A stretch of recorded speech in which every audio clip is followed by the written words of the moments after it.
Hey everyone, my name is Dr. Dolores Tarver. I'm a licensed psychologist here in Georgia, and it is time for the Tea. Tea Time with Dr. Tarver is a wellness-based podcast.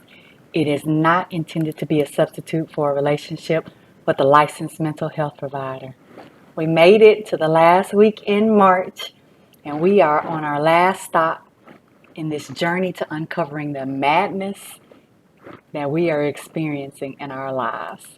So our episodes this month have looked at self-sabotage, dating, workplace burnout, and this week we are discussing parent-child dynamics. All last week, I kept seeing memes and videos about parents and children frustrated with each other. So I felt it was fitting to today present this episode entitled The Parent-Child Trap, the Madness to My Method. This episode is dedicated to anyone who has ever struggled in their relationship with their parents or their children.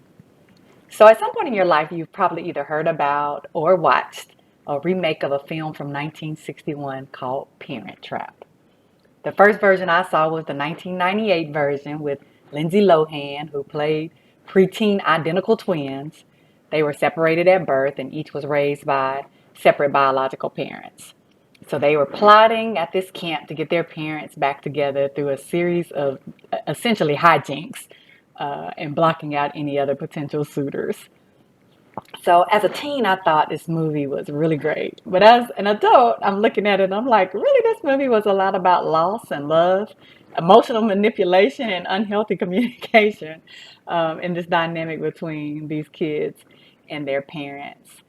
So since that time of last week and even in the from 1998 to present, I've had an opportunity to read at least partially, I skim a little bit, some books about unhealthy relationship dynamics between parents and children. Some of my favorites are Surviving Mama, Toxic Parents, Mothers Who Can't Love, Emotional Blackmail, Emotionally Immature Parents. I've referenced those before in some of the podcast episodes. And yes, I recently reorganized my bookshelf because I was trying to avoid getting my taxes done. All right, it's not about me. So let's talk about what an unhealthy parent dynamic could look like. Because I know sometimes we're very protective of our parents and the image of who we want our parents to be. And it can be very difficult for us to feel like we're labeling our parents in an unhealthy way.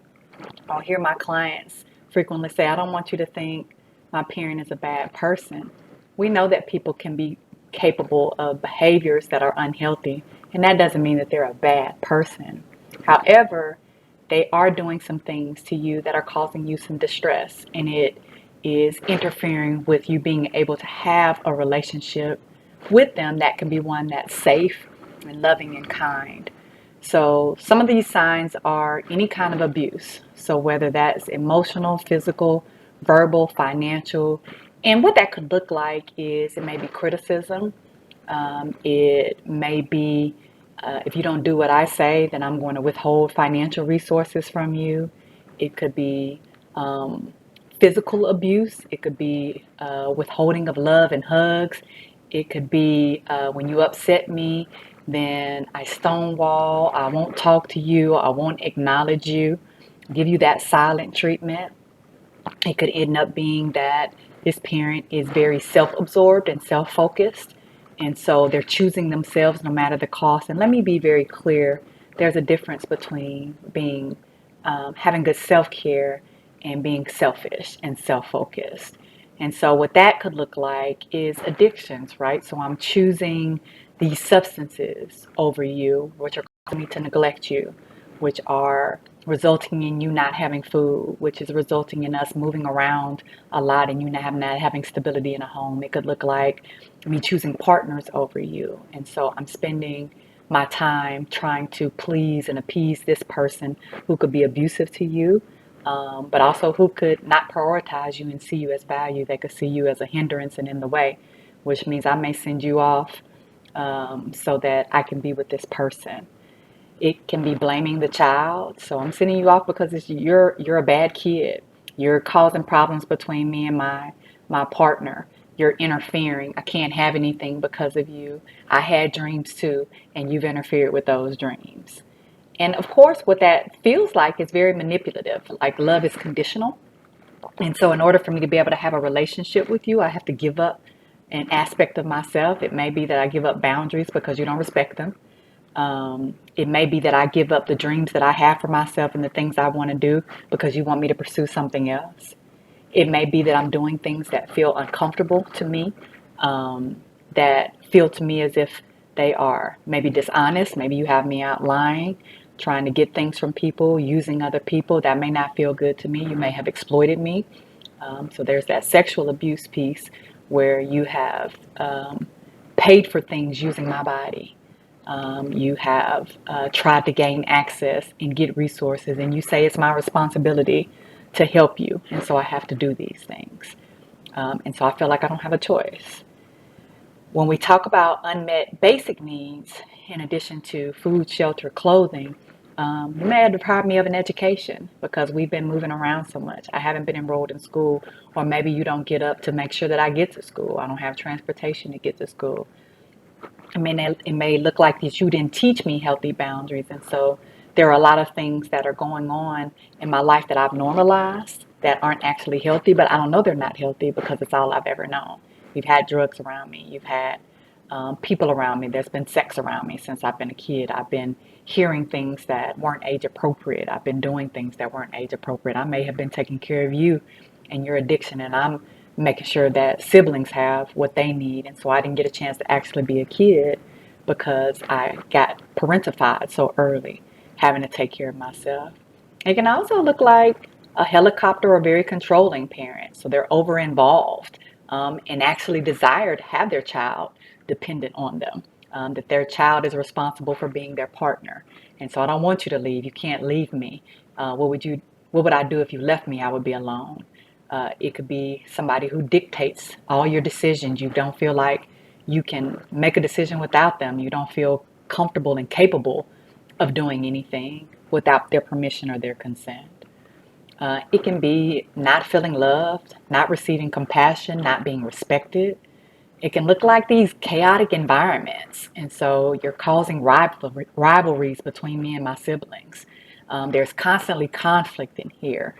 You're blowing up and being destructive. And there's all this financial distress constantly. So I never know if we're going to be secure or not. And even though I think a lot of people will say, I got through it, it made me stronger. It allowed me to be able to do some things that I might not have otherwise known to do. It made me street smart. It allowed me to be able to see different types of people. It also has an impact on you and your relationships that you have moving forward in your life because your foundation wasn't secure. It wasn't stable. And because of that, we often have insecure attachments. We can be dependent in relationships. We can have a tendency to be in environments where people continue to abuse us because, again, we're more likely when we experience these adverse traumatic experiences as children and our lives to be able to recreate those, right? So we become, unfortunately, active participants in our own victimization because we're re-perpetuating the trauma that we experienced in our childhood.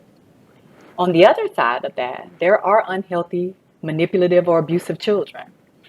And I'm not talking about your little kids. I'm talking about your teenagers and your grown children who also know how to emotionally manipulate you. If you really loved me, you'd buy this from me. You're supposed to take care of me. I thought you were there for me, but I see I can't count on you. Because it pulls at those heartstrings, right? This sense of entitlement they have, and no matter what you do for them, they're never satisfied. And they use that guilt that you have because maybe you made some mistakes, as all parents do. And they are constantly attacking you and belittling you, and sometimes publicly shaming you for the mistakes that you've made.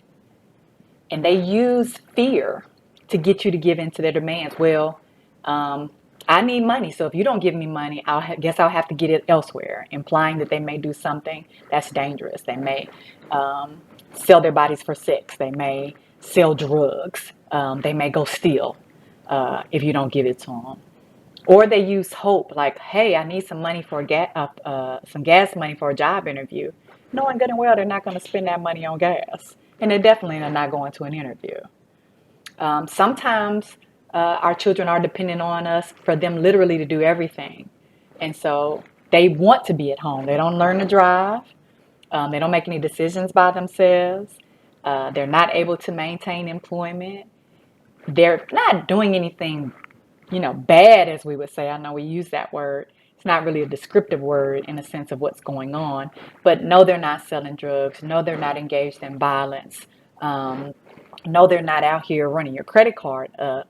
But they're literally just there depending on you for every single thing, including their emotional well-being, even though they're adults. They can use violence to intimidate you, so they'll destroy things. They may attack you physically. Um, they may go out and wreck things that you have. They may steal from you. They could be verbally, financially, physically and emotionally abusive as well. Just like parents can be, so too can kids. They can withhold attention from you or grandchildren when you don't do something they want you to do. Um, Particularly if they want money or resources from you. Watch these kids. Oh, you're not going to watch them? Well, you won't see them again. The constant lying to you or seeking some kind of support from you in some way, but they are not actually utilizing those resources for anything other than self-serving behaviors. So you're spending all this money I'm giving you, but it's going to an addiction. You got money to get cigarettes, you got money to get your nails done, you got money to get your hair done, but you don't have money to pay anything on bills in this house. And honestly, they could care less about the consequences, what strain it puts on you, because they tend to blame other people without taking any personal responsibility for their behavior. So, what can we do to address this? If it is you have a parent that's unhealthy, or you have a teenage or adult child that is unhealthy, well, first thing I would recommend is you evaluate your perspective. How am I looking at this person? Have I developed some distortions about who I want my parent to be to me that are interfering with who they actually are? I am trying to visualize them in a way that they've never been. I keep reaching out to them for support. I keep calling them when something good happens in my life, and they're not happy for me. In fact, they continue to tear me down, criticize me, dismiss me, make it about them. Or do I have distortions about who my child will be? Well, I know if I love them enough, I can get them through this. I don't want to just abandon them. I'm responsible for them. I'm obligated to this parent. I'm obligated to this child because they're my parent, or I'm their mother, or I'm their father. Do you perceive that you'll be judged morally? So honor that parents. Or what are people going to say about me if I put my child out? Or they see what my child is doing. So I'm just kind of keep that quiet, even though they have a significant drug addiction and they've stolen from literally everyone around them and they can't be trusted. But I feel like I'm going to be judged if I put a boundary in place for them. It's important that we recognize who our parents are and who our late adolescent or young adult children are, and that in us continuing to allow this behavior, we are reinforcing the choices that they are making.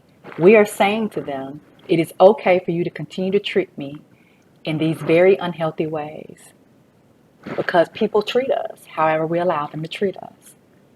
A person will be dependent on you, whether they're your parent or they're your child, as long as you don't promote them being independent. Now, do be clear, I'm not talking about your aging parents on Medicare and Social Security benefits who you give a little bit of money to help them be able to get their medication and the things they need. I'm talking to you about those parents who go gambling, who spend their money for their bills, and then they come to you expecting you to fill in those gaps, and get very upset and hostile when you don't. And I'm not talking about that kid who has recognizable illness that they're being treated for, and they are doing their absolute best just to survive. I'm not talking about those kids. But we also recognize that there are some children who are um, doing things that are illegal, who are doing things out of an illness that they recognize they have but refuse to get treatment for. It's a very different situation. And it's important that we recognize that as long as we take responsibility, they don't have to take responsibility. And I think it's important for us to reevaluate what it means to actually have a healthy parent-child relationship. Because sometimes, again, we've normalized unhealthy things and we think that this is a part of a loving relationship. Well, that's just how mama is. That's just how daddy is. That's just how my child is. They've always been the difficult one. It's important we remember that we cannot change anyone. However, we can change how we interact with them. And that being said, it's important for us to understand what are our triggers. What are the emotional buttons that this person presses in me? Is it the guilt, the shame, the obligation, the fear, um, the hope that I have that they'll be different? If I just can love them through this, and how I can respond differently to those buttons. And I think sometimes as we're looking about our perspective, we're looking at our perspectives and we're evaluating, it's very important that you recognize your worth in all of that. What is healthy as opposed to what is an obligation? Because truthfully, the only obligations we have are often the ones we create. And we know that we have a responsibility to our kiddos as they're aging. But when you talk about these adult children, you don't have an obligation to them. And we know that there are loving and caring relationships with parents, and we want to be able to be in their lives. But we also recognize that I'm not responsible for you. I'm not responsible for your happiness. I cannot be your emotional support person because you've had loss in your life and you're grieving and you're not going to a grief support group and you haven't created any friends and social support networks for you and you're not doing anything that gives you meaning and purpose because you're expecting me to carry all of that. I can't carry that for you. There are ways that I can support you, but there are going to be ways that don't deplete me. And so I need to think about what would I actually be able to do and follow through with. I know sometimes we have big lofty ambitions. I'm going to cut this off. I'm going to let them fail, or I'm not going to respond to this parent when they call. They're always so mean and nasty and ugly to me. And I hate it every time I talk to them that I allow myself to keep going back. But then I keep going back, right? So it's important that I make adjustments that will be slightly uncomfortable but manageable, right? Discomfort can lead to behavioral change for us and for other people, which leads me to what? My favorite, boundaries. So it's important to recognize the patterns. What is this person doing? And that goes back to looking at those buttons. What are they pushing? What are they bringing up? What are the ways that I'm thinking about them that may be interfering with my ability to set healthy boundaries? But also, there is something that I'm getting from my behavior. This keep allowing them to continue to walk all over me and mistreat me. Is it that I would rather have any relationship versus no relationship? Maybe I'm comfortable taking care of this person in the way that they want me to, being there for my parent whenever they reach out, supporting my children. Maybe that's what gives me a sense of meaning and purpose because I feel like my worth is tied to my relationship with this person. So if I don't have this person, then I don't have worth. I love them more than I love me. So I may be still trying to get this love and acceptance from this parent who is constantly rejected me. Am I acting in this way with my child because I didn't get what I needed as a kid? And so I've now overinvested in my child and I've not given them the skills to be independent, or I haven't held them accountable to being independent because I keep allowing them to come here and call me whenever they're in trouble and I figure it out, even though it's put me in significant debt. Is this again a manifestation of a trauma response for me that I'm continuing to engage in this behavior because I feel like I deserve to be mistreated? Maybe I feel like this is my lot in life. Everybody's got to deal with something. This is mine. And I think it's very important as we think about, is this person trying to intimidate me or evoke sympathy from me and give me hope or make me feel ashamed and guilty, that I take some space, right? Because sometimes it can be very difficult to understand a dynamic when you have a person constantly telling you that what you're experiencing isn't accurate. Because that's what people will do. They will talk you out of things. Because again, this is going to stop them from getting what they want. So that's when you're being selfish. Well, look at all of the things I did for you. You're not doing as much as other people are doing. People will even go, and again, this is some of the ways that people push our buttons. They go tell other people. They'll post it. I know you all have seen examples. Celebrities' children are notorious for this. They'll get on some kind of social media or some show, and they'll talk about how awful their parent was. Um, for us, I'm gonna go talk about you in the hair salon, in the nail salon, at the barber shop, at church, and so people will come up and talk to me. Well, look, what's going on with you and your child? Are you really threatening to put them out when they have no idea what your situation is? But this person has manipulated them as well, right? So it's important again that we take that space so that we can be able to be clear about what is happening and clear about what we're going to do in response. And so that means communicating the clear expectations of what a healthy relationship would look like, what you're going to allow and not allow. You have to think about it first before you're going to communicate it. And you may need some support with that. Here's your plug for therapy.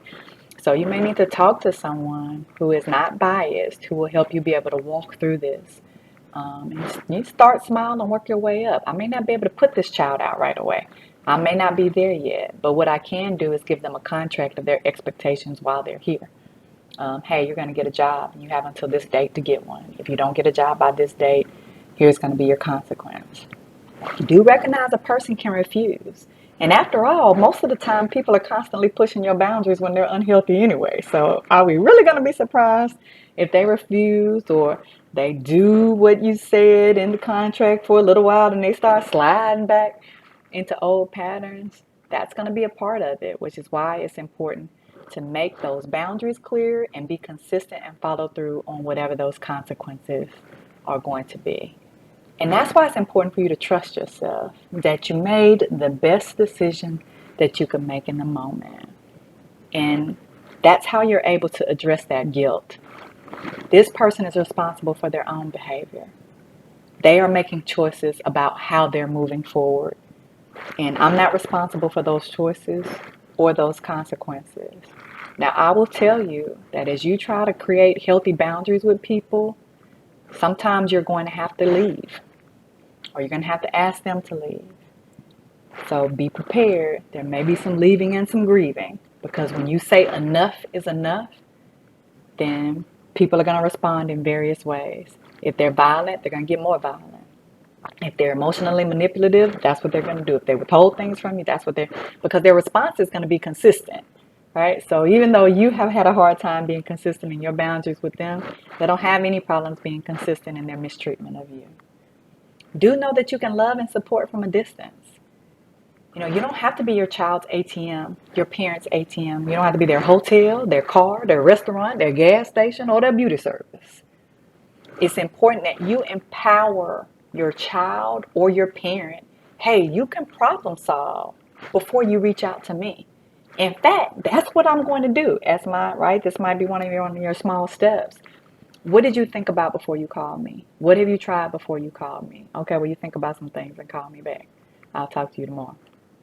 You can offer support groups for people, books, websites, legal resources, shelters, and do understand you're empowering this person to be able to address their own situation. Because that's who the change has to come from. Again, you can't change them. They have to change themselves. And if they're not desiring of change, then you can't force them to. And so one of the things that you have to figure out is if they're not going to change, what is my boundary going to be with them? Recognizing that I'm also not going to allow them to keep mistreating me. You can pray and forgive people. You can limit or end engagements with them. It's important that you utilize support resources for yourself. So you can also go to support groups. In addition to your therapy, there might be a parent support group. There may be a support group for children of parents who are unhealthy. So utilize all your resources. You may have a healthy church family. You may have organizations who are very supportive of you. And it's also important to just know about other resources. We don't like to take this route, but sometimes you got to put folks out your house. So it's also good for you to know what your legal support services are. If you have to put this person out who is tearing up your home, being abusive to you, causing you all kinds of financial strife, then you need to know the law, which means you need to have an attorney or legal representation so that they can help you navigate that. It's also important for you to know what food and shelter resources are out there because you may need to take advantage of them because you're trying to dig yourself out of situations that your children or your parents have put you in. But also, it may be important for you to share that with parents or children who need it instead of you being the one that's constantly giving. So you don't have to keep falling in the same trap. You can take a different route. More importantly, be well.